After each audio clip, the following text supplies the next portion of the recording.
Hello everybody, welcome to the third lecture of the Crash Course series for LLM entrance examinations. I am Yuvakshi Grover and today in this session we'll be covering the entire criminal procedure code. We'll cover the important topics of this code and we'll be discussing those provisions which are very important for an aspirant appearing in an LLM entrance examination. CRPC बहुत बड़ा है, हमें CRPC से बहुत डर लगता है, लेकिन डरने की कोई बात नहीं है. CRPC को बहुत सिस्टमैटिक और शॉर्ट मैनर में आज इस वीडियो में कवर करेंगे जो आपके लिए बहुत इंपॉर्टेंट है और सारी एंट्रेंस एग्जामिनेशंस अप्रोचिंग है, बिल्कुल ऑन द वे है, तो हमें अपनी जर्नी को थोड़ा स्पीड अप करना होगा. और आज इस सेशन में मैं आपको वो बेसिक पॉइंट्स बताऊंगी सीआरपीसी के जो आपको याद रखना है, मेमोराइज करना है. कुछ हम लोग छोटी छोटी टिप्स भी डिस्कस करेंगे इसको याद रखने के लिए. ऑलराइट, सबसे पहले हम बात करते हैं, let's start with it. Enforcement date की सबसे पहले हम थोड़ा सा यहाँ पे बात कर लेते हैं. इट्स 1 अप्रैल 1974. अब किसी भी एंट्रेंस एग्जाम के लिए हम यदि प्रिपेयर कर रहे हैं तो हमारे लिए इंपॉर्टेंट है कि हम उसके एनफोर्समेंट डेट को लेजिस्लेशन की याद रखें. कहीं ना कहीं किसी ना किसी फॉर्मेट में क्वेश्चन पूछा जा सकता है. Now before Jammu and Kashmir reorganisation act, ये CrPC Jammu and Kashmir state पे अप्लाई नहीं करता था, but after 2019 Jammu and Kashmir reorganisation act, now the entire code applies to the code applies to entire India all together. Alright, so before starting, let me give you a very brief overview as to what we'll be covering in today's session. First, we'll cover the important definitions, only those definitions which are important topic समझने के लिए या फिर याद रखने के लिए या एग्जाम पॉइंट ऑफ व्यू से. थोड़ा सा हम हायरार्की देखेंगे क्रिमिनल कोड्स की, उतना इंपॉर्टेंट नहीं है पर कभी भी पूछा जा सकता है, तो अपने कॉन्सेप्चुअल क्लैरिटी के लिए हम इसे थोड़ा सा शॉर्ट में डिस्कस करेंगे. हम अरेस्ट देखेंगे, अरेस्ट से रिलेटेड राइट्स देखेंगे, कुछ केसेस देखेंगे इस टॉपिक के ऊपर. हम डिस्कस करेंगे समन्स और वारंट केसेस क्या होते हैं. सीआरपीसी के अंदर ये क्लासिफिकेशन और इंपॉर्टेंट सेक्शंस भी हैं और कभी कभी हमसे इसके ऊपर क्वेश्चन पूछा जा सकता है. Then will cover maintenance. Maintenance के ऊपर कुछ लैंडमार्क कंटेम्प्रेरी केसेस हैं, लीगल अफेयर्स हैं, जो करंट अफेयर्स हैं, तो उस पॉइंट ऑफ व्यू से ये टॉपिक हमारे लिए ऑटोमेटिकली काफी इंपॉर्टेंट है. 125 के अंदर हम इसकी बात करते हैं, सेक्शन 125 को हम डिस्कस करेंगे. Then we'll discuss FIR. अब एफआईआर बड़ा इंपॉर्टेंट कॉन्सेप्ट है. एफआईआर टर्म तो सीआरपीसी में नहीं दिया है, लेकिन एफआईआर की वैलिडिटी, क्वैशिंग, इन सब चीजों के बारे में बार बार कोड्स डिस्कस करते हैं और बहुत सारे जजमेंट्स देते हैं. तो यदि हमें क्वेश्चंस को अटेम्प्ट करना है, जजमेंट्स को याद रखना है, तो हमें पहले बेसिक कॉन्सेप्ट का पता होना चाहिए. तो हम बेसिक वो चीजें पढ़ेंगे जो हमारे लिए एग्जाम पॉइंट ऑफ व्यू से इंपॉर्टेंट है. फिर हम डिस्कस करेंगे विक्टिम कंपनसेशन स्कीम. नया कॉन्सेप्ट है पर इंपॉर्टेंट कॉन्सेप्ट है. फिर हम डिस्कस करेंगे bail and bonds. Bail and bonds हमारे सेशन का हीरो होने वाला है. काफी सारे इंपॉर्टेंट केसेस इस टॉपिक के ऊपर करंटली आए हैं. करंट अफेयर्स में भी एक टॉपिक बहुत इंपॉर्टेंट रहा है, जैसे अर्नब गोस्वामी का केस यदि आपने फॉलो किया हो तो उसमें भी बेल लेने, मिलने ना मिलने को लेके डायरेक्टली सुप्रीम कोर्ट तक बात पहुंच गई, हाई कोर्ट से. तो हम ये समझेंगे हम कौन से कोर्ट को अप्रोच करते हैं, क्या बेसिक प्रोविजंस है. Then will cover limitation for cognizance and inherent power of the high court. चलो लेट्स स्टार्ट. सबसे पहले हम बात करते हैं इंपॉर्टेंट डेफिनेशन की. दो चीजें हमें आपको स्क्रीन पे दिख रही है. फर्स्ट इज 2A के अंदर दो बातें डिफाइन है. एक है आपका बेलेबल ऑफेंस, एक है आपका नॉन बेलेबल ऑफेंस. कुछ ना कुछ इसमें बेल से रिलेटेड है. तो सिंपल सी बात है, पहले डेफिनेशन की बात करते हैं, फिर इस कॉन्सेप्ट को डिटेल में हम बेल वाले पोर्शन में समझेंगे. ये बोलता है फर्स्ट शेड्यूल के हिसाब से जो भी ऑफेंसेस बेलेबल है, फर्स्ट शेड्यूल में ये डिस्क्रिप्शन दिया हुआ है कौन से ऑफेंसेस बेलेबल है, कौन से नॉन बेलेबल है. डेफिनेशन से हमें इतनी बात समझ में आती है, लेकिन ये बेलेबल ऑफेंसेस और नॉन बेलेबल ऑफेंस का डिफरेंशिएशन एक्ट के अंदर क्यों दे रखा है, ये हम समझेंगे जब मैं आज के सेशन में आगे बेल डिस्कस करूंगी. Then you have two sections, first in the format of cognizable offence, second in the format of non cognizable offence. अब कॉग्निजेबल और नॉन कॉग्निजेबल का सीधा सीधा रिलेशन बनता है, इन दोनों का सीधा सीधा रिलेशन बनता है अरेस्ट के टॉपिक से. ये बात हमें याद रखनी है. बेलेबल में आ गया बेल, तो कुछ ना कुछ बेल से रिलेशन है, ठीक है. कॉग्निजेबल, नॉन कॉग्निजेबल को याद रखने का तरीका है अरेस्ट. नॉन कॉग्निजेबल वो ऑफेंसेस जहां पे आप अरेस्ट विदाउट वारंट नहीं कर सकते हैं. आपको मजिस्ट्रेट से जाके अरेस्ट ऑर्डर्स लाने पड़ेंगे, वारंट इशू करके लाना पड़ेगा, तभी आप किसी को भी अरेस्ट कर सकते हैं. कॉग्निजेबल ऑफेंस वो ऑफेंस होता है जहां पर अरेस्ट विदाउट वारंट पॉसिबल है. यदि किसी भी इंडिविजुअल, यदि पुलिस ऑफिसर इंचार्ज को कोई भी इंफॉर्मेशन मिलती है regarding commission of a cognizable offence, then he can directly approach that accused and arrest him even without an order from the magistrate.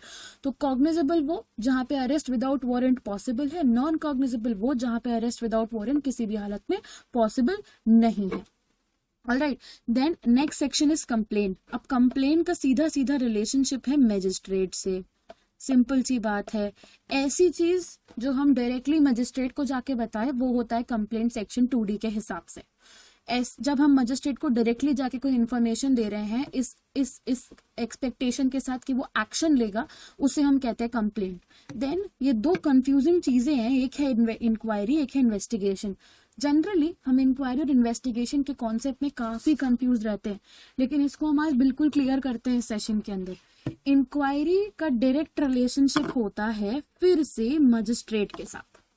2D में कंप्लेंट, फिर पहले आती है इंक्वायरी, फिर आता है इन्वेस्टिगेशन। इंक्वायरी डायरेक्टली मजिस्ट्रेट या फिर कोर्ट करता है, और इन्वेस्टिगेशन का डायरेक्ट रिलेशनशिप होता है पुलिस के साथ। पुलिस जो भी प्रोसेस कंडक्ट करती है वो इन्वेस्टिगेशन में कवर होता है, और इंक्वायरी वो होता है जो मजिस्ट्रेट या कोर्ट कंडक्ट करता है। अब इसमें हमें एक बात याद रखनी है, इंक्वायरी की डेफिनेशन में एक एक्सक्लूजन दिया है, everything which is conducted by the magistrate other than a trial. तो हमें ये बात याद रखनी है कि ट्रायल इंक्वायरी में कवर नहीं होता है। ऑल्दो हमें ट्रायल का डेफिनेशन सीआरपीसी में नहीं मिलता है, लेकिन तब भी ट्रायल एक्सक्लूडेड होता है इंक्वायरी से। तो ये बात हमें यहाँ पे याद रखना बहुत इंपॉर्टेंट है। इसके बाद हम आ जाते हैं समन्स और वारंट केसेस पे। विक्टिम की डेफिनेशन को जरा 2 मिनट के लिए होल्ड पे रखेंगे, पहले जाएंगे समन्स एंड वारंट केसेस में। अब समन केसेस क्या होता है और वारंट केसेस क्या होते हैं। पहली बात, वारंट केसेस की डेफिनेशन समझते हैं, फिर समन केसेस की डेफिनेशन को समझेंगे। कोई भी ऐसा offence which is punishable with either death, imprisonment for life और imprisonment for more than 2 years। कोई भी ऐसा ऑफेंस जो पनिशेबल है with death, imprisonment for life या फिर इम्प्रिजनमेंट मोर देन 2 years, वो सारे आपके वारंट केसेस होते हैं। जो केसेस वारंट नहीं है वो सब समन केसेस है। सिंपल सा फंडा है, डेफिनेशन भी सिंपल सी बात कहती है, जो केस वारंट नहीं है वो समन है, और वारंट केसेस वो है जहां पर डेथ, इम्प्रिजनमेंट फॉर लाइफ या फिर इम्प्रिजनमेंट मोर than 2 years prescribed under IPC. अब एक डेफिनेशन मैंने आपके लिए यहाँ पे छोड़ी 2WA के अंदर विक्टिम की। ये डेफिनेशन क्यों है, पहले हम ये फंडा समझते हैं। अक्यूज तो डिफाइन नहीं होता पर विक्टिम तो डिफाइन है। इसके पीछे का रीजन ये है, ये definition through an amendment add की गई है, और इसके पीछे का रीजन ये है क्योंकि हमने अमेंडमेंट के थ्रू विक्टिम कंपनसेशन स्कीम को सीआरपीसी में इंट्रोड्यूस करा 357A-B-C के फॉर्मेट में। अब जब हम बात कर रहे हैं विक्टिम कंपनसेशन स्कीम की, तो हमें डिफाइन करना पड़ेगा कि विक्टिम कौन है। अब विक्टिम वो है जिसने अक्यूज्ड के एक्शन के कारण सफर किया है। लेकिन यहाँ पे कैच वाली बात क्या है, यहाँ पे कैच वाली बात ये है कि victim will include her legal heir and guardian. Victim entitled होता है विक्टिम कंपनसेशन स्कीम के लिए, इसलिए विक्टिम डिफाइंड है। पर विक्टिम की डेफिनेशन में याद रखने वाली बात यह है कि विक्टिम इंक्लूड करेगा उसके लीगल हेयर्स और गार्जियन को। तो ये दो बातें एग्जाम पॉइंट ऑफ व्यू से हमारे लिए इंपॉर्टेंट हो जाती है।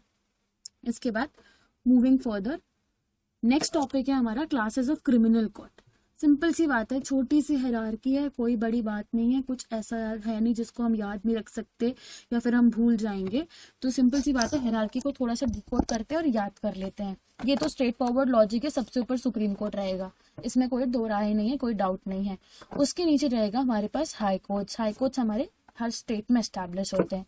उसके नीचे हमारे पास होता है सेशन कोर्ट, और हायरार्की में सेशन कोर्ट में सेशन जज और एडिशनल सेशन जज का पावर जो होता है वो इक्वल लेवल पे होता है, इसीलिए मैंने सेशन कोर्ट्स के साथ सेशन जज एंड एडिशनल सेशन जज दोनों डाला है। उसके नीचे पावर में बात आती है असिस्टेंट सेशन जज की, ठीक है। अब असिस्टेंट सेशन जज और सेशन जज और एडिशनल सेशन जज की पावर में थोड़ा सा फर्क है, इसीलिए हायरार्की में हमारे पास असिस्टेंट सेशन जज आपको नीचे मिलेगा और सेशन जज ऊपर मिलेगा। इसके बाद अब हमारा याद रखने वाला बात शुरू होता है, जहां हम जनरली कंफ्यूज हो जाते हैं। दो टाइप के चीफ मैजिस्ट्रेट्स होते हैं, एक होता है आपका मेट्रोपॉलिटन मैजिस्ट्रेट, जिसको मैं याद रखने के लिए MM हम बोलते हैं, और एक होता है हमारा CJM, that is chief judicial magistrate. अब ये दो क्यों हैं? दोनों का पावर्स बिल्कुल सिमिलर है, कोई फर्क नहीं है, दोनों 7 years तक का पनिशमेंट दे सकते हैं, एकदम नॉर्मल पावर है, कोई डिफरेंस वाली बात नहीं है, लेकिन एरिया का डिफरेंस है। मेट्रोपॉलिटन एरिया में मेट्रोपॉलिटन मजिस्ट्रेट होगा, नॉर्मल एरियाज में आपका सीजीएम होगा। जनरली दोनों के पावर्स में कोई फर्क नहीं है। उसके बाद चीफ मेट्रोपॉलिटन मजिस्ट्रेट के अंडर आता है मेट्रोपॉलिटन मजिस्ट्रेट और स्पेशल मजिस्ट्रेट। सिंपल सा डिफरेंस है, एरिया पे बेस्ड डिफरेंशिएशन है और कोई डिफरेंशिएशन नहीं है। हम पावर्स की बात करेंगे तो वो एकदम सिमिलर है। Then we have below CGM we have sub divisional judicial magistrate, जिसको हम एसडीजीएम बुलाते हैं। And then we have JM first class and JM second class. JM first class पहले होता है, फिर उसके नीचे हमारा जेएम सेकेंड क्लास होता है। तो ये हमारा एक जनरल हायरार्की है।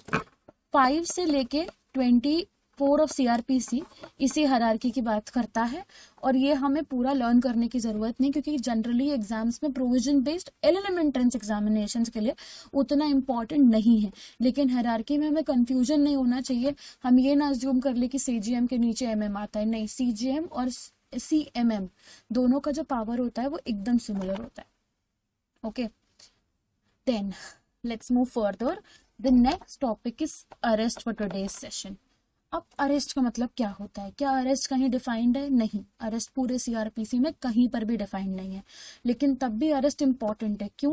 बिकॉज अरेस्ट का सिंपल सा मतलब होता है you are confining somebody and you are taking his right to move freely. You are imposing a restriction on him, आप उसे कन्फाइन कर रहे हो। अब अरेस्ट दो तरीके से बेसिकली हो सकती है। एक होता है आपका अरेस्ट विदाउट वारंट, एक होता है आपका अरेस्ट विद वारंट।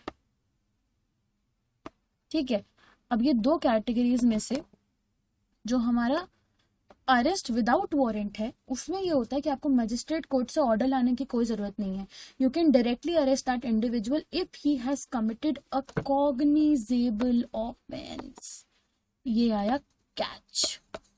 सिंपल सी बात है, सेक्शन 41 के अंदर अरेस्ट विदाउट वारंट दिया हुआ है, और अरेस्ट विदाउट वारंट 3 लोग कर सकते हैं। अरेस्ट विदाउट वारंट 3 अलग अलग लोग कर सकते हैं। 41 में अरेस्ट विदाउट वारंट करता है पुलिस, 43 में अरेस्ट विदाउट वारंट करता है प्राइवेट पर्सन, और 44 में अरेस्ट करता है मजिस्ट्रेट। अब एक सिंपल सी बात है, विद वारंट मतलब नॉन कॉग्निजेबल ऑफेंस।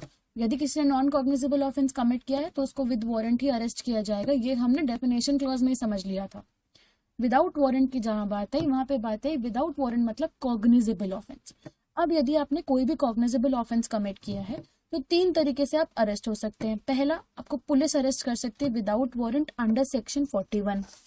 दूसरा, आपको कोई भी प्राइवेट पर्सन भी अरेस्ट कर सकता है यदि उसकी प्रेजेंस में आपने कोई कॉग्निजेबल ऑफेंस कमिट किया है तो।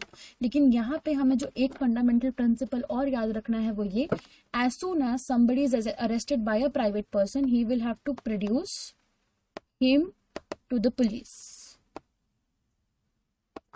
As soon as possible. उसको पुलिस के पास उसको प्रोड्यूस करना पड़ेगा as soon as possible.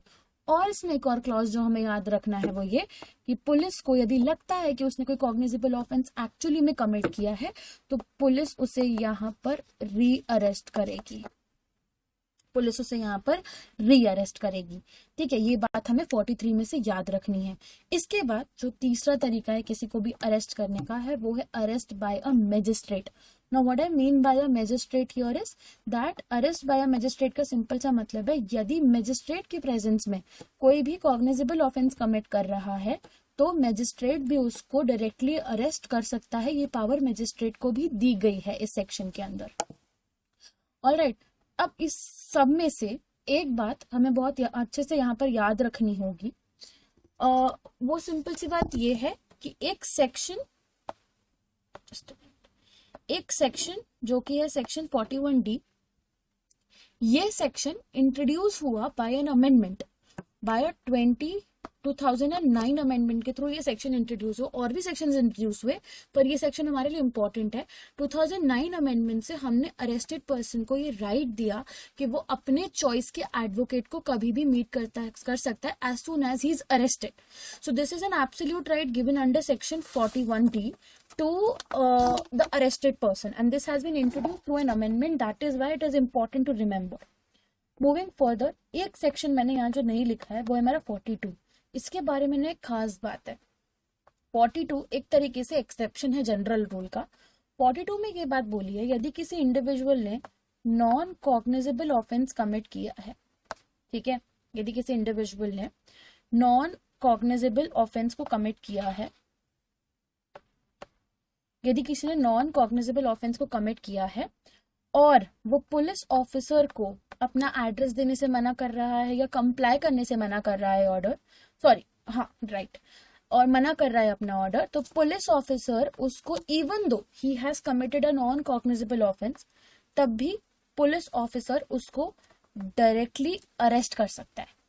Police officer उसको डायरेक्टली अरेस्ट कर सकता है, ये गिवन फैक्ट है under section 42। That is why we say that 42 is an exception to the general rule present under 41, 43 and 44। Alright, then moving further we have section 56। इस chapter में से हमें सेक्शन 56 को भी याद रखना इंपॉर्टेंट है। हम किसी भी इंडिविजुअल को जिसको हमने अरेस्ट किया है विदाउट वारंट फॉर श्योर, उसको हम बियॉन्ड 24 आवर्स, हम मतलब पुलिस ऑफिसर, हम नहीं अरेस्ट कर सकते। हम अरेस्ट भी करेंगे तो हमें उसे पुलिस ऑफिसर के पास जाके प्रोड्यूस करना ही पड़ेगा और पुलिस ऑफिसर को उसे रीअरेस्ट करना ही पड़ेगा। कहाँ लिखा है? 43 में लिखा है। Now if a police officer has arrested an individual within any of the given sections, then it is a given fact under section 57 the police officer will have to mandatorily produce that individual before the magistrate within 24 hours. That means you cannot detain somebody without taking order from the magistrate beyond 24 hours. तो आप सिर्फ 24 घंटे के लिए इसको arrest कर सकते हैं। इससे हमको याद रखना है ये 24 घंटे वाला बात, ये हमें सबको पता है कि 24 घंटे से ऊपर आप किसी को भी अरेस्ट करके अपने पास नहीं रख सकते हो। हाँ, वो बात अलग है, यदि आपने सेक्शन 167 के अंदर मजिस्ट्रेट से ऑर्डर ले लिए, यदि आपने सेक्शन 167 के अंदर मजिस्ट्रेट से ऑर्डर ले लिए, तब आप उसको डिटेन कर सकते हो, बट उसका भी मैक्सिमम लिमिट है जो हम डिस्कस करेंगे। ऑलराइट, लेकिन प्राइमरीली आप 24 आवर्स से ऊपर किसी को भी अरेस्ट करके नहीं रख सकते। That is a given fact. Okay, alright. Moving further, the next topic for today's session is summons and warrants. एक बात हम अभी थोड़ा सा इसके पहले मैंने 10 मिनट पहले आपको समझाया। वारंट केसेस वो होते हैं which are punishable with death, offences which are punishable with death, imprisonment for life and a punishment above 2 years। ठीक है, अब देखो समन्स हमको दिया है 61 से लेके 69 तक, उसके बाद हमारे पास वारंट आ जाता है। ये एक प्रोसेस है। सबसे पहले सबसे सिंपल सी बात है, समन्स इश्यू होंगे समन केसेस में, वारंट इश्यू होगा वारंट केसेस में। ये तो गिवन फैक्ट है भाई, हम ऊपर वारंट केसेस समन केसेस पढ़ते आ रहे हैं और यहाँ पे चैप्टर आया है समन्स एंड वारंट्स का। तो समन्स आपका इश्यू होता है समन केसेस में, वारंट आपका इश्यू होता है वारंट केसेस में। इन दोनों में जो कॉमन बात है वो ये है कि ये राइटिंग में इश्यू होना चाहिए, on this should be signed by the presiding officer of the court, officer of the court. ये बातें हमें यहाँ पर याद रखनी है। एक बात जो हमें समन में एडिशनल याद रखनी है वो ये है कि ये डुप्लीकेट में इशू होता है। ये बात हमें समन में एडिशनल याद रखनी है कि समन हमेशा डुप्लीकेट में इशू होता है। एक समन सर्व हो जाता है और दूसरी कॉपी साइन करके आपको रिटर्न करनी होती है। इसका प्रैक्टिकल रीजन ये है। ठीक है, अब मैंने यहाँ एक बात लिखी, execution of warrant. If the police officer, if an warrant has been issued by the court in favor in against XYZ person who is residing in the state of Madhya Pradesh, but he escapes himself and he is found and information comes up that he is residing currently in Uttar Pradesh, तो क्या होगा? jurisdiction तो आप warrant issue करोगे magistrate court से, magistrate court Madhya Pradesh के उस city में वारंट इशू करेगा।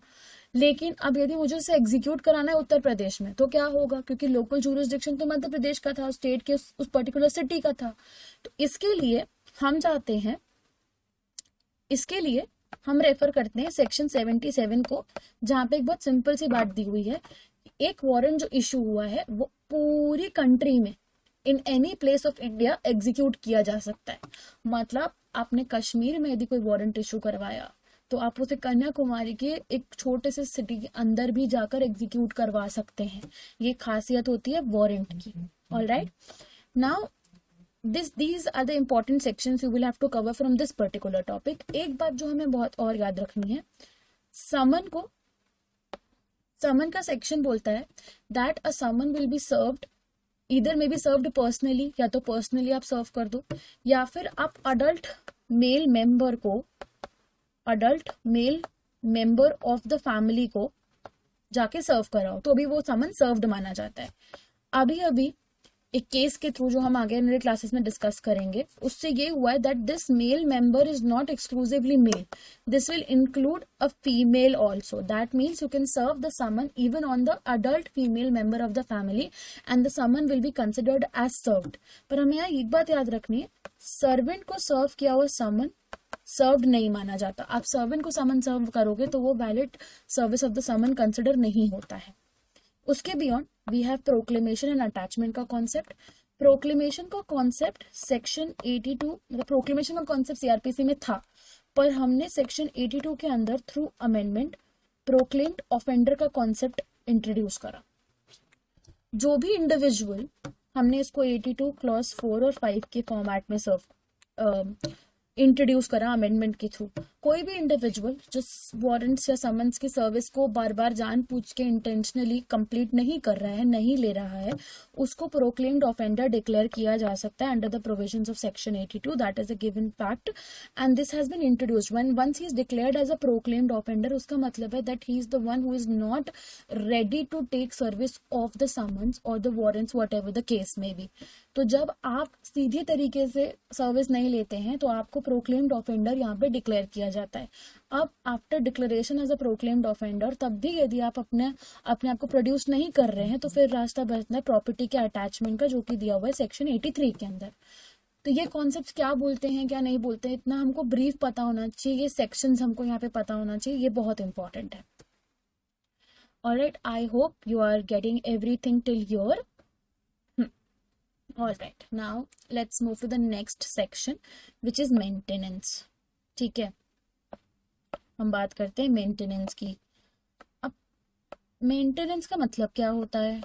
मेंटेनेंस का मतलब है खुद को मेंटेन करना, इतना अमाउंट पे करना कि इंडिविजुअल अपनी बेसिक नेसेसिटीज को फुलफिल कर पाए, अपने आप को मेंटेन कर पाए। सेक्शन 125 है। एक बात हमें यहाँ पे याद रखनी है, this has nothing to do with the personal loss. This section has nothing to do with the personal laws and this is applicable irrespective of your religion। कोई भी रिलीजन का इंडिविजुअल इस रेमेडी को क्लेम कर सकता है, जाके court से ऑर्डर ले सकता है मेंटेनेंस का अंडर सेक्शन 125। अब कौन कौन एंटाइटल्ड है? वाइफ एंटाइटल्ड होती है, लेजिटिमेट और इलेजिटिमेट माइनर चाइल्ड एंटाइटल होता है, दोनों होते हैं, याद रखना, लेजिटिमेट और इलेजिटिमेट।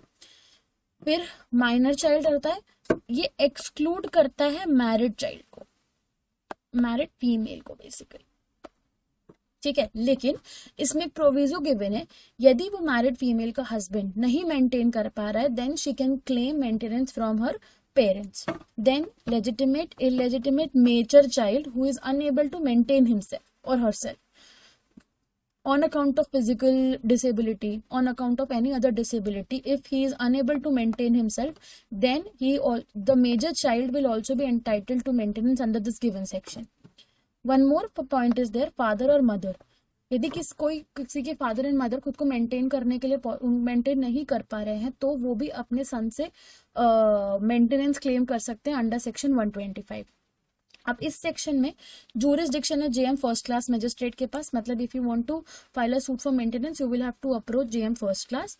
इसमें कॉन्सेप्ट दिया हुआ इंटरिम मेंटेनेंस का भी। इंटरिम का मतलब ये होता है ऐसी रेमेडी जो आप क्लेम करते हैं जब तक फाइनल डिसीजन नहीं आ जाता है। सो इंटरिम मेंटेनेंस का मतलब यहाँ पर ये है that for the mean while till the court is giving a decision on the concept of maintenance, कितना मेंटेनेंस मिलना चाहिए कितना नहीं मिलना चाहिए, उसके पूरे टाइम पीरियड के लिए आप एक इंटरिम मेंटेनेंस का ऑर्डर कोर्ट से ले आ रहे हो, जहां पे कोर्ट ने बोला है कि जब तक ये सूट डिसाइड नहीं होता है तब तक आपको इंटरिम मेंटेनेंस दिया जाएगा। तो ये कॉन्सेप्ट हमें 125 में मिलता है। इसके अलावा हमें पर्सनल लॉज में जनरली इंटरिम मेंटेनेंस का कॉन्सेप्ट नहीं मिलता है।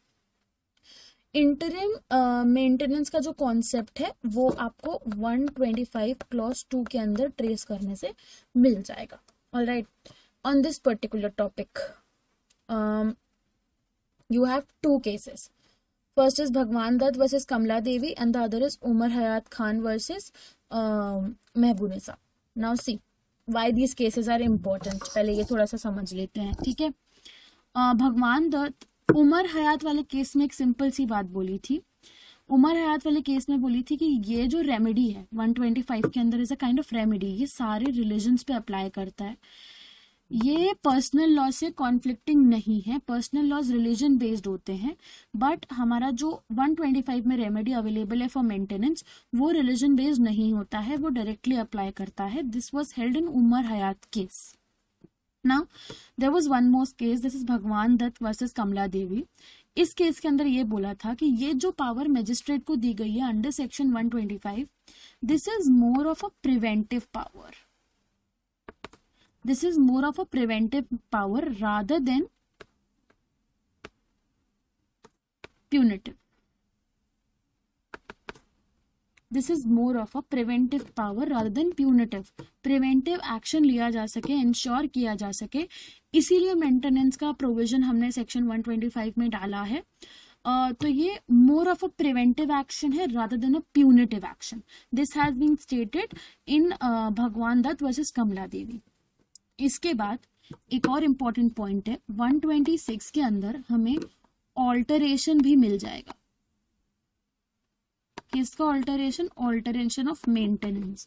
हमें 126 के अंदर ऑल्टरेशन ऑफ मेंटेनेंस भी मिल जाता है, that is a given fact. हम यदि कोर्ट से ऑर्डर लेने के बाद में सिचुएशंस चेंज हो जाती है तो हम ऑल्टरेशन का केस करके ऑल्टरेशन अपना मेंटेनेंस जो अलॉटेड है उसको थोड़ा बहुत ऑल्टर भी करा सकते हैं। ये प्रोविजन भी हमारे पास सेक्शन 125 के अंदर अवेलेबल है।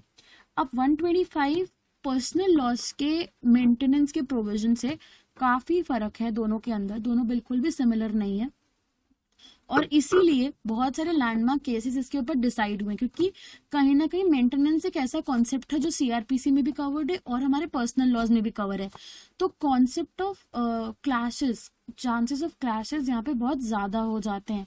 तो इसीलिए ये वाला जो टॉपिक है ये हमारे लिए इम्पोर्टेंट है और हमें भी कंटेम्प्रेरी केसेस जब आगे आने वाले सेशंस में कवर करेंगे तो बहुत सारे फैमिली लॉ के केसेस में भी 125 को रेफर किया जाता है। So chances of getting a question from 125 is pretty high considering the current pattern of all the LLM entrance examinations.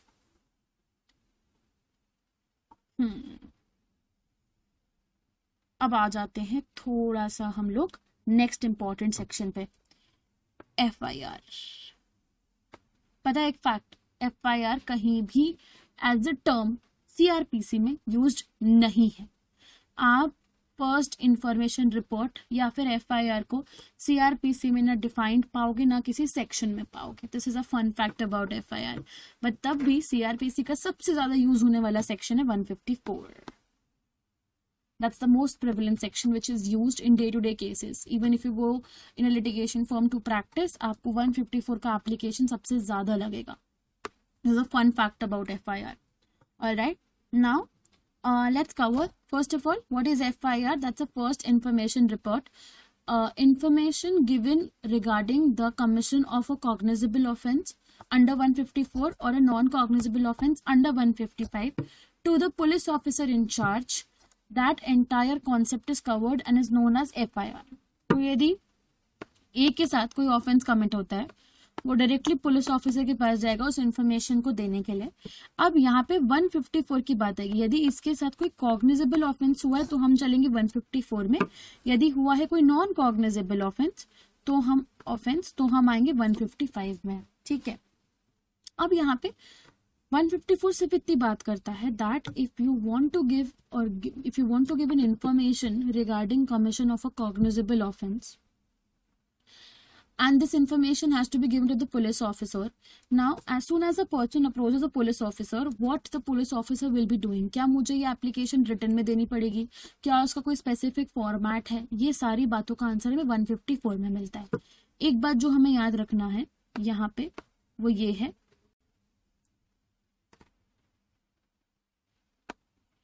है कि FIR ओरल भी हो सकती है और रिटर्न भी हो सकती है।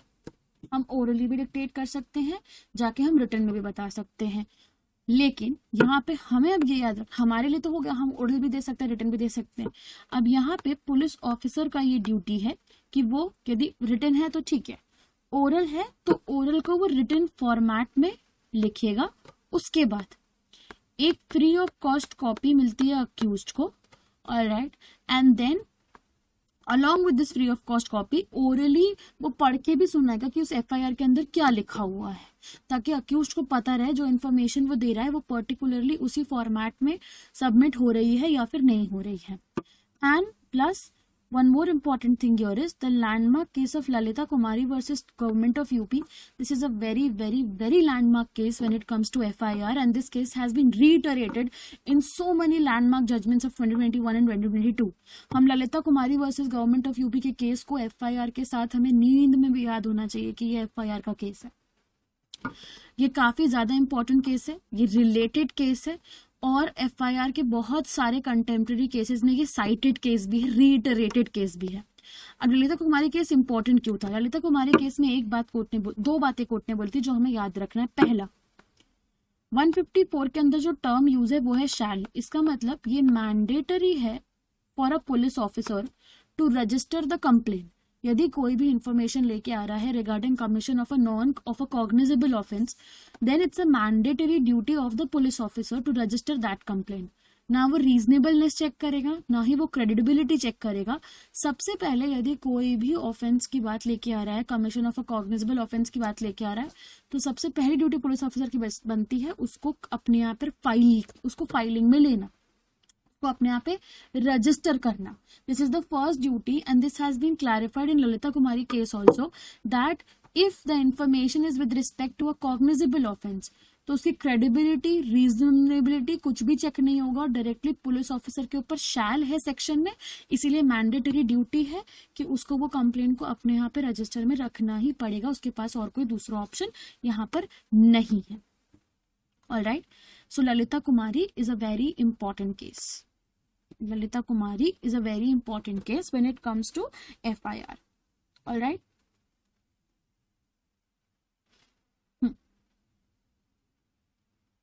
All right. Then moving further, अब बात आती है नॉन कॉग्निजेबल ऑफेंस की कंप्लेंट की। यदि आपके साथ कोई भी नॉन कॉग्निजेबल ऑफेंस हुआ है और आपको इन्फॉर्मेशन जाके फाइल करनी है, ऑब्वियसली नॉन कॉग्निजेबल होगा तो भी आप इन्फॉर्मेशन तो फाइल करोगे ताकि आप केस आगे बढ़ा सको। Then the applicable section will be 155 in place of 154 because 154 is only applicable when it comes to a cognizable offense. For non-cognizable offense, you will have to dwell upon into 155. All right. 155 बात करता है जैसे ही आप information लेके आओगे police officer in charge को आपको register करना पड़ेगा। नॉन कॉग्निजेबल में आप अरेस्ट विदाउट वारंट नहीं कर सकते, ये हमने ऑलरेडी पहले सेशंस में देख लिया है। इस सेशन की स्टार्टिंग में हम लोग ये चीज देख चुके हैं। अब यहाँ जो हमें बात याद रखनी है वो ये है कि Manohar Lal Sharma versus Union of India वाले केस में, लैंडमार्क केस इस टॉपिक का, इस केस में ये कहा था कि पुलिस जो है वो नॉन कॉग्निजेबल ऑफेंस में अंडर सेक्शन 155 कोई भी investigation without order of magistrate नहीं स्टार्ट कर सकता। जैसे आप अरेस्ट विदाउट वारंट नहीं कर सकते, वैसे ही आप इन्वेस्टिगेशन को भी विदाउट मजिस्ट्रेट्स ऑर्डर नहीं स्टार्ट कर सकते। That is a given fact. Alright, now along with that there are other few important sections also. 156 है, 157 है, 161 है, 164 है। ठीक है, इंपॉर्टेंट है पर उतने इंपॉर्टेंट नहीं है, स्किप किया जा सकता है, उतने इंपॉर्टेंट नहीं है। थोड़ा बहुत इंपॉर्टेंट तो है सेक्शन, पर ठीक है इतना भी नहीं है कि हम इसको याद रखें। जैसे कि 164 की यदि मैं बात करूँ तो वो कन्फेशन से रिलेट करता है। अब कन्फेशन तो हमें याद रखना है, कन्फेशन को भी लैंडमार्क केस आएगा तो ये हमारे लिए इंपॉर्टेंट है, अदरवाइज बाकी एग्जाम्स के लिए हमसे 164 पूछ सकते हैं। तो कन्फेशन को वॉलंटरी होना चाहिए, मजिस्ट्रेट की प्रेजेंस पे होना चाहिए, ये सब बातें हमें 164 में मिलती है। 161 विटनेस के स्टेटमेंट की बात करते हैं। यहाँ जो एक बात हमें याद रखनी है वो ये है कि कोई भी statement which you are making to the police authority, कोई भी ऐसा स्टेटमेंट जो आप पुलिस को दे रहे हैं, ये स्टेटमेंट पहली बात तो साइंड नहीं होगा, ये स्टेटमेंट साइंड नहीं होगा।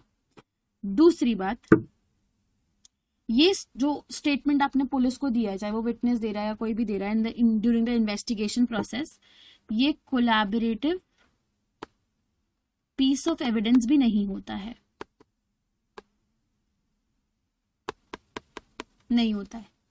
अभी कोलैबोरेटिव पीस ऑफ एविडेंस क्या है? एक FIR collaborative piece of evidence होती है। कोलैबोरेटिव का मतलब होता है अपनी टेस्टिमनी को कोलैबोरेट करने के लिए आप कोर्ट में एफआईआर को रेफर कर सकते हो।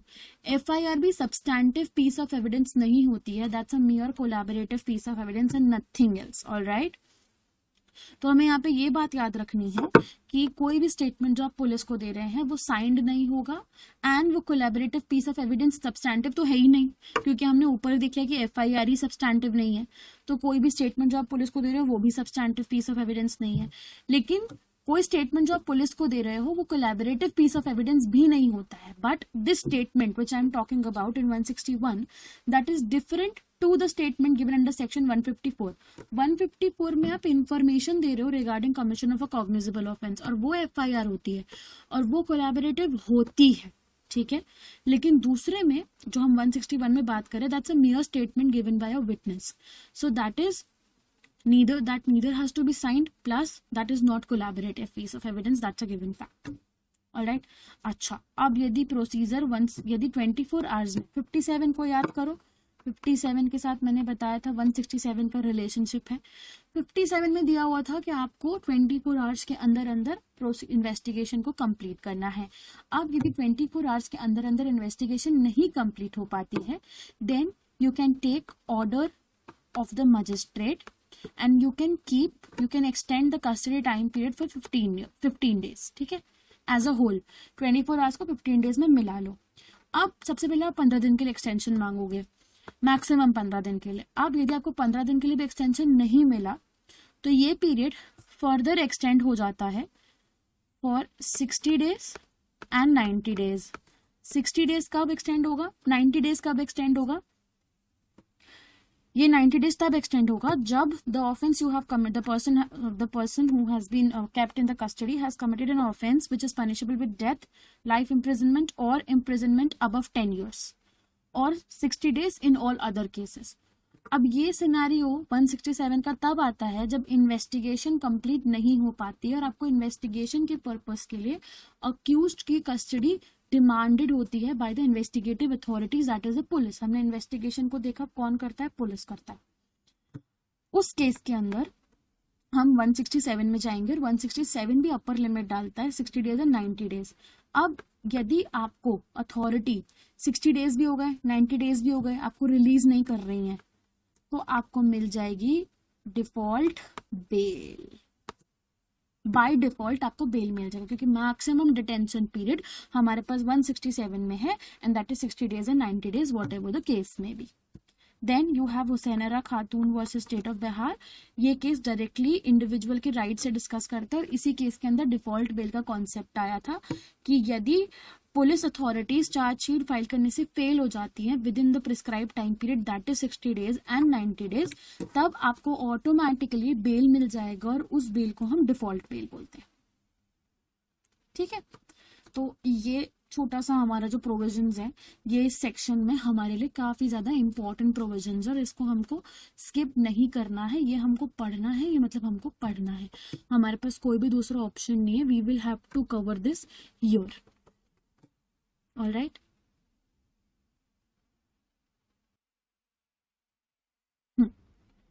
ऑलराइट,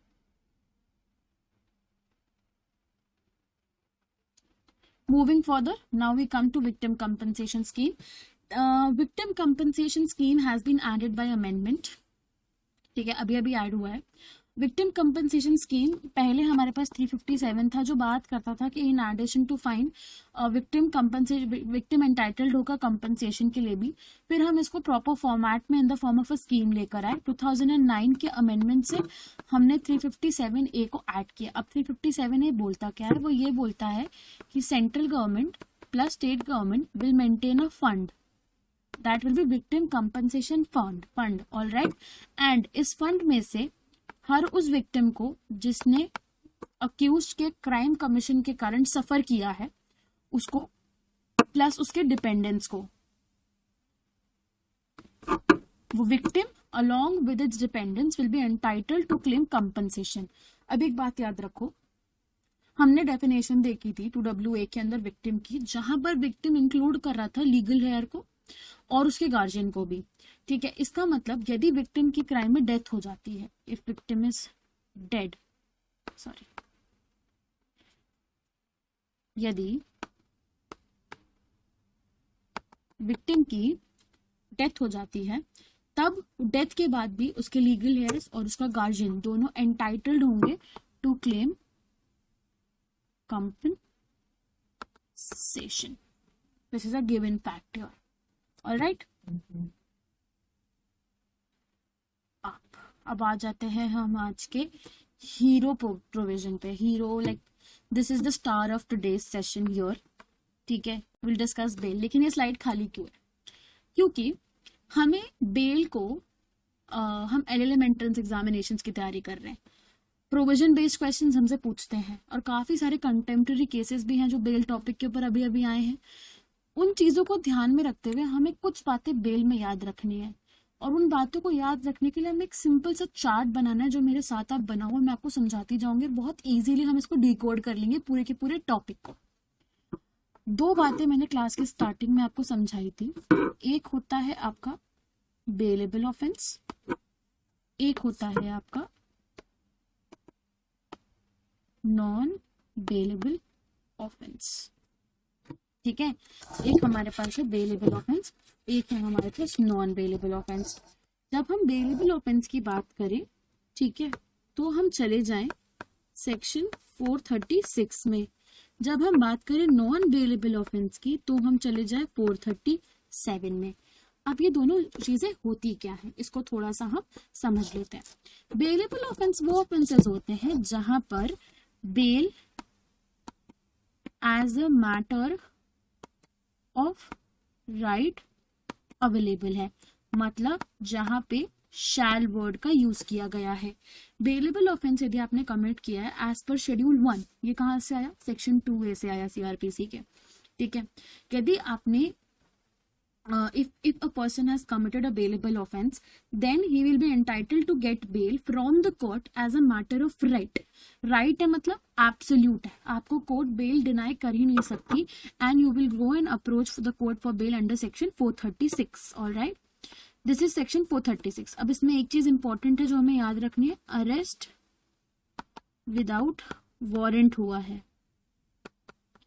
ठीक है, अरेस्ट विदाउट वारंट नहीं होगा तो आप बेल ही क्यों मांगोगे? स्ट्रेट फॉरवर्ड सब बातें हैं. अरेस्ट विदाउट वारंट होगा तभी ना जाकर बेल मांगोगे. तो सिंपल सी बात है, if you have committed a bailable offence then bail is available as a matter of right to you, and that the word used in the provision is shall. That means the person shall be released on bail wherein it's mandatory to release such person on bail. This is section 436 here. All right, then we are talking about non bailable offence. Non bailable offence वो offences होते हैं जहां पर bell जो है वो depend करती है ऑन डिस्क्रिशन ऑफ कोर्ट. आपको बेल मिलेगी या बेल नहीं मिलेगी ये कोर्ट आपको बताएगा, और यहाँ पे जो टर्म यूज है वो है मे. ठीक है, मे का मतलब होता है डिस्क्रिशन. किसकी डिस्क्रिशन? कोर्ट की डिस्क्रिशन. यहाँ पर भी अरेस्ट विदाउट वारंट होना जरूरी होता है. So if you have committed a non bailable offence and you have been arrested, then if you want to have bail you will have to approach. अच्छा, एक बात और हमें यहाँ पे ध्यान रखनी है, सेक्शन 437 में other than high court and session court को आप अप्रोच करोगे. मतलब जनरली आप मजिस्ट्रेट कोर्ट को अप्रोच करते हो for getting bell under a non bailable offence under section 437. हाँ, हाई कोर्ट और सेशन कोर्ट को भी आप अप्रोच कर सकते हो, पर यहाँ नहीं 439 में, वो हम नेक्स्ट स्लाइड में देखेंगे. पर यहाँ के लिए हमें ये समझना है कि 436 में बेलेबल है, bail as a matter of right available है. ठीक है, और आप यहाँ पे कोर्ट को अप्रोच करोगे आपको बेल मिलेगी ही मिलेगी. 437 सेक्शन में हम बात करते हैं नॉन बेलेबल ऑफेंस की, और यहाँ पे 437 के अंदर you will approach a court other than high court and session court. Supreme court directly जा ही नहीं सकते हम बेल के लिए. ठीक है बच्चा, हाई कोर्ट सेशन कोर्ट और हाई कोर्ट जाना है तो 437 में डायरेक्टली नहीं जाएंगे. यहाँ पर बेल देने ना देने का डिस्क्रिशन आपके पास जनरली मजिस्ट्रेट कोर्ट्स के पास होता है.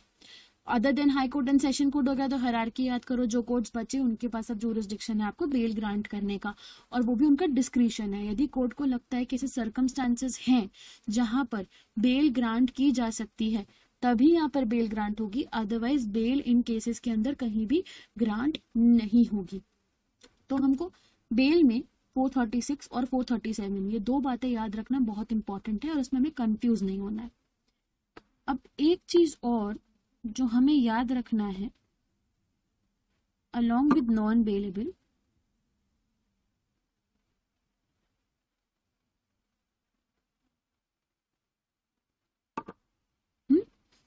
वो ये है कि हमारे पास एक और सेक्शन है इन द फॉर्मेट ऑफ सेक्शन 439। ठीक है, ये हमारे पास एक और सेक्शन है जहां पर आप डायरेक्टली सेशन कोर्ट को और हाई कोर्ट को अप्रोच कर सकते हो बेल लेने के लिए, जो कि किया था अर्नव गोस्वामी ने। अर्नव गोस्वामी का जो केस है वो आपका 439 है। 439 में आप डायरेक्टली सेशन कोर्ट और हाई कोर्ट को अप्रोच कर सकते हो, और ये भी कब, नॉन बेलेबल ऑफेंस के लिए। मतलब 437 में जो एक्सक्लूजन था सेशन कोर्ट और हाई कोर्ट का, वो एक्सक्लूजन कवर कर लिया 439 में। तो if you are approaching the high court or the session court, then for that matter you will have to approach them, or you can approach them under section 439, and that too in a case of non bailable offense. All right, okay.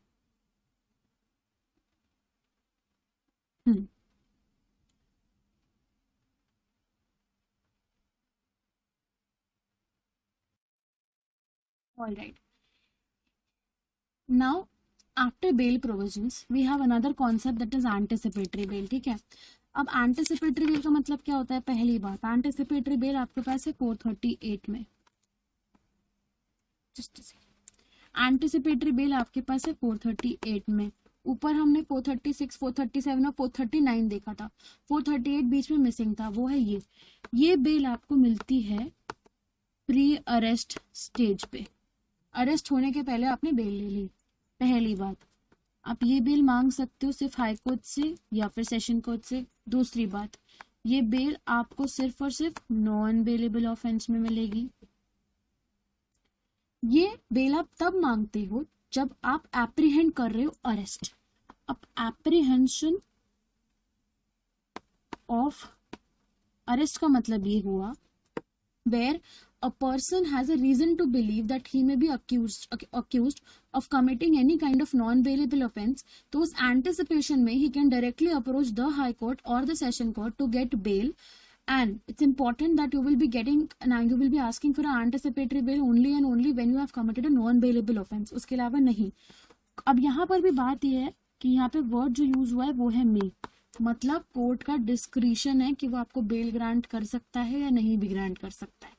ठीक है, तो simple सी बात है, again मे की बात आ गई, मतलब डिस्क्रिशन आ गया। एक बात हमें याद रखनी, हर किसी जहां भी नॉन बेलेबल ऑफेंस आ गया ना, वहां कोर्ट का डिस्क्रिशन आ जाएगा बेल ग्रांट करने में, क्योंकि कोर्ट अपनी मर्जी से सिर्फ और सिर्फ एक बेलेबल ऑफेंस में बेल ग्रांट कर सकता है, नॉन बेलेबल ऑफेंस में बेल ग्रांट नहीं कर सकता है। जहां कोर्ट कंसिडर करेगा क्या ग्रेविटी है ऑफेंस की, क्या नेचर है ऑफेंस का, ये वो प्रीवियसली कन्विक्टेड है या फिर नहीं है, पॉसिबिलिटी क्या है कि वो फ्ली कर जाएगा या फिर वो लॉस को फुलफिल नहीं करेगा, अपने आप को अपीयर नहीं करेगा। तो उन सब केसेस के अंदर हम देखेंगे, कोर्ट कंसिडर करेगा उन सब फैक्टर्स को, और फिर कोर्ट एंटिसिपेटरी बेल ग्रांट करनी है या नहीं ग्रांट करनी है ये कंसिडर करेगा। एंटिसिपेटरी बेल को हमने ओरिजिनली नहीं था हमारे उसमें सीआरपीसी में, इसको हम 2005 अमेंडमेंट से लेकर आए एंटिसिपेटरी बेल को, और ये बेल इसीलिए आई ताकि जो लोग एप्रीहेंड करते हैं कि उनके साथ उनको अरेस्ट किया जा सकता है for commission of a non bailable offence, they may get bail beforehand, even before arrest. और यदि कोर्ट ने बेल ग्रांट कर दिया तो कोई भी पुलिस ऑफिसर अरेस्ट नहीं कर सकता, और अरेस्ट होगा तो तुरंत ही वो इंडिविजुअल बेल पे रिलीज हो जाएगा। अब क्योंकि कोर्ट का डिस्क्रिशन है तो दो बातें हो सकती हैं, या तो कोर्ट बेल ग्रांट कर देगा, बेल ग्रांट कर दी तो वो अरेस्ट नहीं होगा और बेल पे छोड़ दिया जाएगा। यदि कोर्ट बेल ग्रांट नहीं करता है उस केस में क्या होगा, उस केस में यहाँ पर पुलिस ऑफिसर के पास पावर रह जाएगी उस इंडिविजुअल को अरेस्ट करने की। यदि कोर्ट ने बेल ग्रांट नहीं किया तो पुलिस ऑफिसर के पास यहाँ पे पावर आ जाएगी उसको अरेस्ट करने की. All right.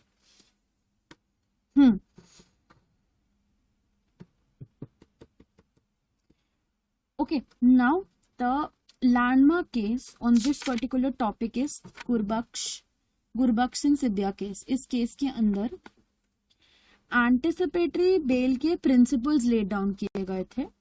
पहली बात, anticipatory bail should be interpreted in light of article 21. Article 21 has a direct relationship with anticipatory bell.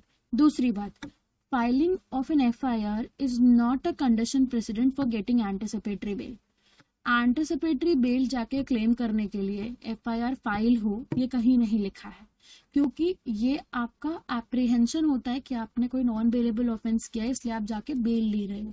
इसका कहीं पर भी ये मेंशन नहीं है 438 में कि FIR पहले फाइल होनी चाहिए फिर ही आपको बेल ग्रांट होगी. उसके बाद यदि आपको एंटिसिपेटरी बेल 438 में ग्रांट हो जाती है, then also this will not affect the investigation process. अब इन्वेस्टिगेशन कौन कर रहा है? मैजिस्ट्रेट नहीं कर रहा है, इन्वेस्टिगेशन कर रहा है पुलिस. ठीक है, इन्वेस्टिगेशन कर रहा है पुलिस. तो सिंपल सी बात है कि यदि आपको बेल मिल गई तो आपको बेल ही मिली है. It's a kind of bail only. आपको ऑर्डर नहीं मिल रहा है कि आप बच गए हो क्रिमिनल एक्विजिशन से. So if you have been granted bail under anticipatory bail under 438, that will entirely not affect the investigation process at all. All right. Then anticipatory bail को इसी केस के अंदर कोर्ट ने एक एक्स्ट्रा ऑर्डिनरी बेल बोला है. हमने 3-4 बातें पढ़ ली बेल के बारे में. एक था bail in case of bailable offences as a matter of right. दूसरा था bail in case of non bailable offences. 167 में डिफॉल्ट बेल का कॉन्सेप्ट भी देखा, और यहाँ 438 में हमें एंटिसिपेटरी बेल का कॉन्सेप्ट मिलता है. तो ये सारे जो कॉन्सेप्ट्स है बेल के, ये सुपर इंपॉर्टेंट है. और ये इंडिविजुअली जो कॉन्सेप्ट्स है, कौन सा कोर्ट दे सकता है, कौन सा कोर्ट नहीं दे सकता है, किस केस में मिलेगी, किस केस में नहीं मिलेगी, कहाँ डिस्क्रिशन है, कहाँ मैंडेटरी है, यही की एरियाज बनते हैं जहां से आपसे मैक्सिमम क्वेश्चंस पूछे जाते हैं. ठीक है. So this has been stated in the given judgement of Gurbaksh Singh Sibbia case. Then moving further, the next part which we are covering today is period of limitation. एक सेक्शन है हमारे पास CRPC में जो है 468. ठीक है, 468 के अंदर पीरियड ऑफ लिमिटेशन दिया हुआ है. If you are committed any offence which is punishable with fine only, then the punishment prescribed will be 6 months. If you have committed any offense which is punishable with the imprisonment for a term not exceeding 1 year, then the prescribed punishment will be 1 year. If you have committed an offense for an imprisonment for a term exceeding 1 year but not less than 3 years, मतलब 1 से 3 साल के बीच में आपका punishment है, तो limitation period आपका हो जाता है 3 years. अब ये लिमिटेशन पीरियड दिया है कॉग्निजेंस के लिए, मतलब no court shall take cognizance of an offence beyond this limitation period provided here. तो ये कभी कभी आपसे इस सिंपल से फॉर्मेट में इन फॉर्मेट्स में ये क्वेश्चन पूछा जा सकता है. ठीक है. Then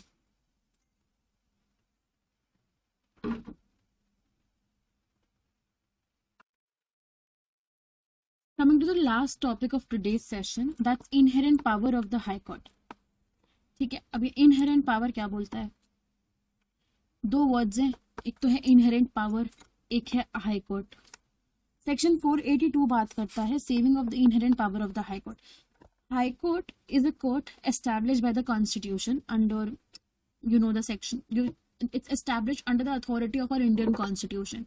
Now, a court which has been established under the authority of our Indian Constitution has been given some inherent powers which is beyond the powers given by this CRPC.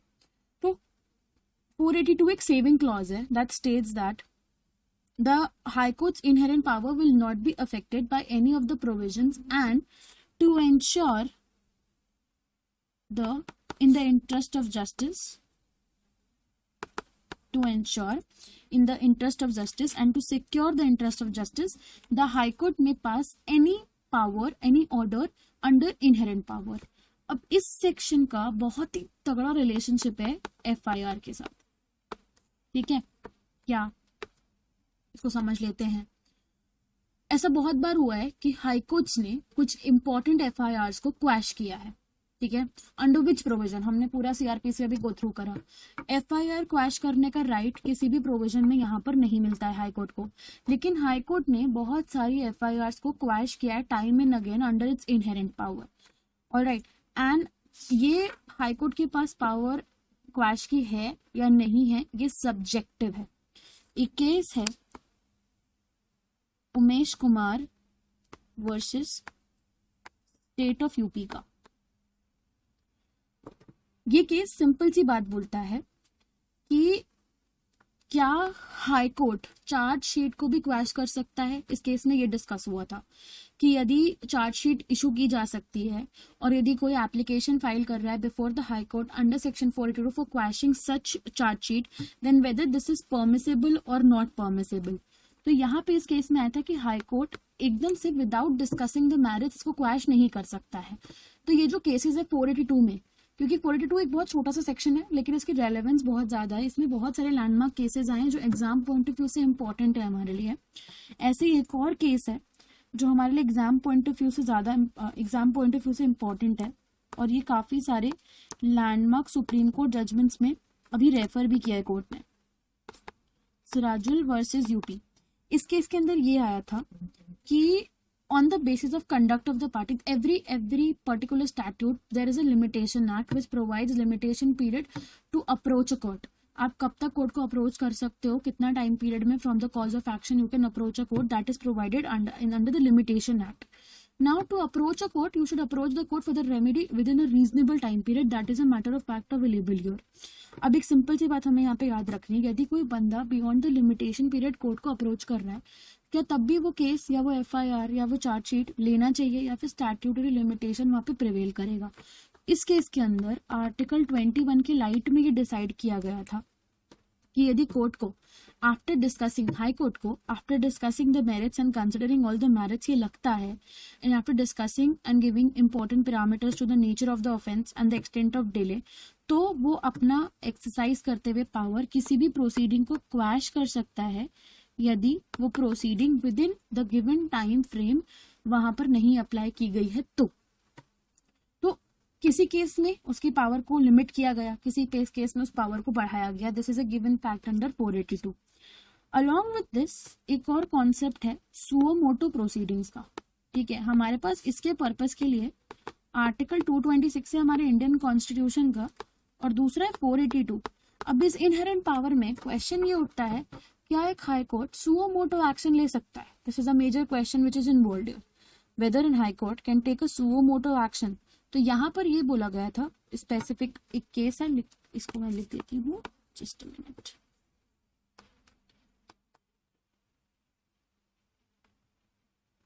इस specific case में ये held किया गया था CS Karnan versus CS Karnan इंड्रे case है ये हमारा 2017 का केस है और इस केस में ये बोला गया था कि suo motu action for passing any kind of illegal directions is not allowed for the high court even under the inherent power. यदि high court even on the defence of having a inherent power ये बोलता है कि मुझे तो power है suo motu action लेने की और मैं क्वैश कर दूंगी, then this is also not allowed. अब हमारे लिए ये पर्टिकुलर सेक्शन इतना इंपॉर्टेंट क्यों है? ये सेक्शन हमारे लिए इतना इंपॉर्टेंट इसलिए है क्योंकि बहुत सारे करंट कंटेम्प्रेरी केसेस में एक क्वेश्चन उठा क्वैशिंग ऑफ एफआईआर को लेकर, जिसको हम आगे आने वाली क्लासेस में डिस्कस करेंगे जब हम कंटेम्प्रेरी केसेस डिस्कस करेंगे क्रिमिनल लॉ के। क्वेश्चन ये उठा क्या हाई कोर्ट अपना 482 का पावर यूज करके किसी भी एफआईआर को क्वैश कर सकता है? दो बेस्ड ओपिनियंस आए, एक था येस में एक था नो में। यदि वो लेजिटिमेट एफआईआर है तो आप उसे क्वैश नहीं कर सकते। टेक्निकली जो कंक्लूजन निकला वो ये निकला कि यदि वो एफआईआर मेरिट्स पे बेस्ड है और डिसाइडेड है, प्राइमा फेसिली प्रिलिमिनरी इंक्वायरी के अंदर हमें ये पता चल रहा है प्रिलिमिनरी इंक्वायरी के अंदर हमें पता चल रहा है कि yes that FIR has some relevance to it, then the high court can not quash that FIR right away without conducting the preliminary inquiry. अब प्रिलिमिनरी इंक्वायरी के बाद कोई भी चार्जेस फ्रेम नहीं हो रहे हैं तब वो एफआईआर क्वैश की जा सकती है। अब ये वाला सेक्शन जो है ना, इसको आप याद रखो अर्नब गोस्वामी के डिस्प्यूट के साथ। Arnab Goswami is one of the judgment which is important CLAT के परस्पेक्टिव से। उसमें पिछले 2-3 क्लैट्स में, पिछले लास्ट के क्लैट में क्वेश्चंस आए भी हैं, पूछे भी हैं बेल पे बहुत सारे और इनहेरेंट पावर पे बहुत सारे। अर्नब गोस्वामी ने डायरेक्टली सेशन कोर्ट को अप्रोच किया था और उसका एफआईआर क्वैश होने का प्रोसीडिंग यहाँ पर चला था। तो पॉइंट यही है, क्या हाई कोर्ट इसको क्वैश कर सकता है? इस चीज के लिए हमें बहुत सारे कंटेम्प्रेरी लैंडमार्क जजमेंट्स को कवर करना है, जो हम अपकमिंग क्लासेस में इसी क्रैश कोर्स सीरीज के कवर करेंगे। तो आज के लिए हम सीआरपीसी को यहीं पे सम अप करते हैं और एंड करते हैं, कंक्लूड करते हैं। अपकमिंग क्लासेस में हम क्रिमिनल लॉ पे बेस्ड बहुत सारे कंटेम्प्रेरी जजमेंट्स करेंगे, जहां पर हमें इन सेक्शंस की बहुत जरूरत पड़ेगी। तो उन जजमेंट्स को समझने से पहले हमारे लिए ज्यादा इंपॉर्टेंट है कि हम इन सेक्शंस को प्रॉपरली कवर करें, प्रॉपर फॉर्मेट में कवर करें और हमें ये टिप्स पे याद हो। तो आई होप आज का सेशन और आज की क्लास आपको एक क्लैरिटी दिया होगा सीआरपीसी को। हमने बहुत ही ओवरव्यू फॉर्मेट में सीआरपीसी आज के सेशन में कवर किया है। Now, along with that, you can access the free mock available for LLM entrance examination through our portal. You can approach or you can drop if you can visit Top Ranker's website, as well as you can drop a mail if you want. You can contact on this number also. The free mock for LLM entrance examination will be available. Plus, tomorrow we are having an open all India mock, which is class based. 8th May, that is tomorrow. So if you wish to enroll for this particular mock, then you will have to you may enroll yourself by contacting this particular number. If you wish to crack CLAT PG 2022, then it's important for you to attempt mock. जितने ज़्यादा mocks आप attempt करते हो उतना आप अपनी practice को assess कर पाते हैं. So I hope this session might have been fruitful for you, and thank you everybody, and willing to meet you soon in the upcoming sessions.